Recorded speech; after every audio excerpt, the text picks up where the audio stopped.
दूसरा विश्व युद्ध मानव इतिहास का सबसे विनाशकारी युद्ध, जहां जर्मनी के गैस चैम्बर, हिरोशिमा पर गिरा परमाणु बम और यूरोप का ब्लड बाथ सबको याद है। वहीं एक और नरसंहार यानी मास जेनोसाइड हो रहा था, चुपचाप पर्दे के पीछे, बिना किसी आवाज के। ये युद्ध था शरीर पर, विज्ञान के नाम पर और इंसानियत के खिलाफ। एक ऐसा चैप्टर जो किताबों में नहीं पढ़ाया गया, जिसकी तस्वीरें दुनिया से छुपा दी गई, जिसके जख्म इतने गहरे हैं कि आज भी चीन की सरजमी सिसकती है।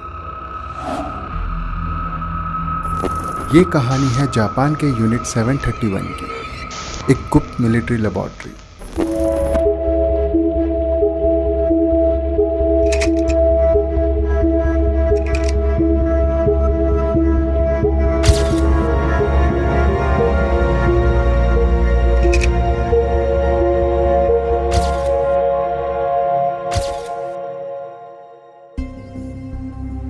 यूनिट 731 जहां इंसानों को जिंदा मशीन समझा गया, जहां दर्द एक नंबर था और मौत एक रिपोर्ट का हिस्सा। यहाँ ना तो युद्ध का मैदान था, ना दुश्मन के सैनिक, बल्कि आम नागरिक, किसान, औरतें, बच्चे और बीमार लोग। यूनिट 731 में कैद किए गए लोगों को सब्जेक्ट कहा जाता था। उन्हें किसी अपराध का दोषी नहीं ठहराया गया था, बल्कि सिर्फ इसलिए चुना गया था क्योंकि वो चीनी नागरिक थे और जापानी सेना उन्हें नीचा समझते थे। कैदियों को बिना किसी बेहोशी की दवा दिए हुए ऑपरेटिंग टेबल में बांध दिया जाता था। उनके पेट को चीर कर देखा जाता कि आंतें, किडनी, लीवर, फेफड़े वास्तव में कैसे काम करते हैं। कभी कभी शरीर के एक अंग को निकाल कर किसी दूसरे के शरीर में ऑपरेट करके लगवाया जाता, ताकि देखा जा सके कि शरीर कितनी देर तक जिंदा रह सकता है।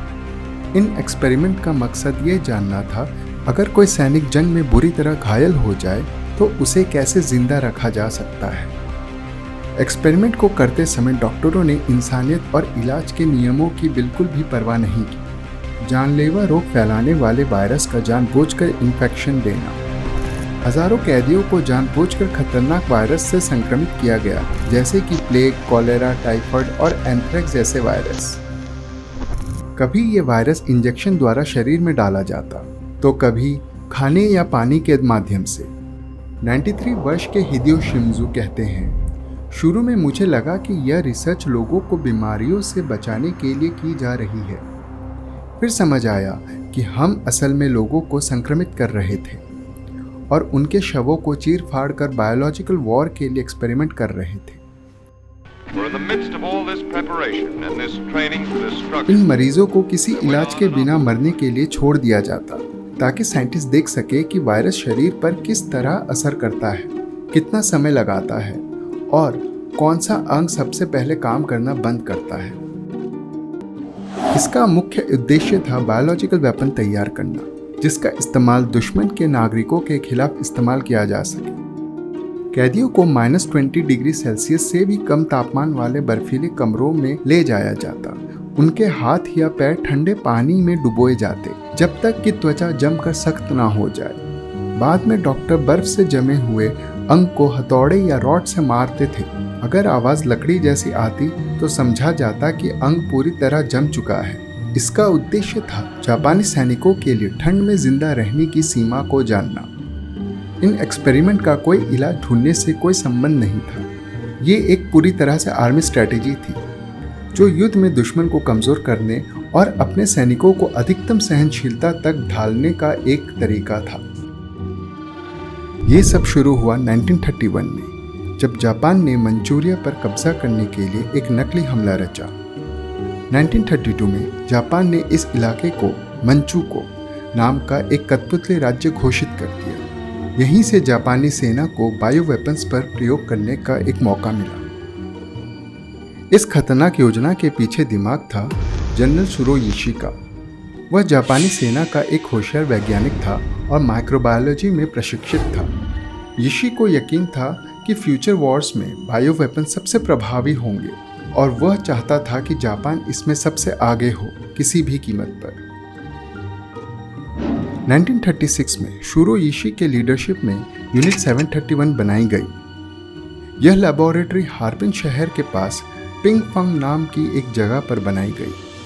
ये पूरा इलाका 6 वर्ग किलोमीटर में फैला हुआ था। चारों ओर सख्त सुरक्षा थी। अंदर थे प्रयोगशालाएं, बैरक, जाले के कमरे और ऑपरेशन थिएटर।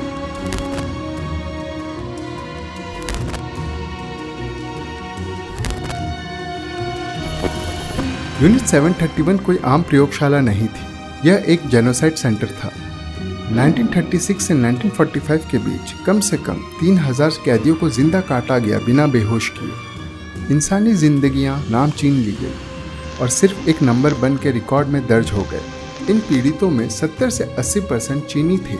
इनके अलावा कोरियाई, मंगोलियाई और पकड़े गए सोवियत सोल्जर्स भी शामिल थे।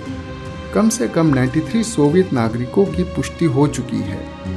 कोरियाई पीड़ितों की संख्या कम थी, लेकिन उनके साथ भी उतना ही निर्दयी व्यवहार किया गया। कुछ गवाहों के अनुसार अमेरिकी और ऑस्ट्रेलियाई युद्धबंदी भी यहाँ लाए गए थे और कभी लौटे नहीं। ना कोई सुनवाई, ना कोई रहम। इस प्रयोगशाला से बाहर भी जुल्म जारी रहा। यह सब सरकार की निगरानी में किया गया एक मानवता विरोधी अपराध था। 1945 में जापान ने आत्मसमर्पण कर दिया। इसके बाद यूनिट 731 के अफसरों ने सबूत मिटाना शुरू किया। फाइल्स जला दी गई, इमारतें उड़ा दी गई, बहुत से कैदियों को मार दिया गया ताकि कोई गवाह ना बचे।